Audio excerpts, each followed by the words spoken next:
Binatikos ng netizens ang Indang Municipal Police Station dahil sa kontrobersyal nitong iwas rape tips. Before tayo mag-warla, let's be honest. Sablay talaga yung wording. The delivery was insensitive and gets ko kung bakit maraming nagalit. Dapat naman talaga turuan ng society about consent and accountability. That's a given. Hindi yung parang kasalanan pa naman ng biktima kung bakit may krimen. Gets natin yun. Valid yung galit nyo sa sistema. Pero wag naman sana natin itapon yung logic dahil bad trip tayo sa delivery. Ang dami kasing nagsasabing victim blaming daw ang pagbigay ng safety tips.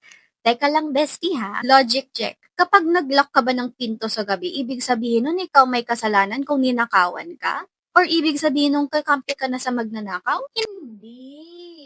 Naglalak tayong pinto kasi aware tayo na may mga masasamang loob. At gusto natin ma-save yung mga valuables natin sa bahay, di ba? Huwag natin pag-awayin yung fault at safety. Ang fault, nasa 100% sa criminal pa din. Kahit anong mangyari, ang safety, survival tool natin yan kapag delikado yung mundo. And please, stop using extreme examples like babies or domestic abuse to invalidate safety tips for strangers. Magkaibang context yun. We can fight for a better society while also taking precautions para makauwing buhay. Hindi kailangan mamili, just survival.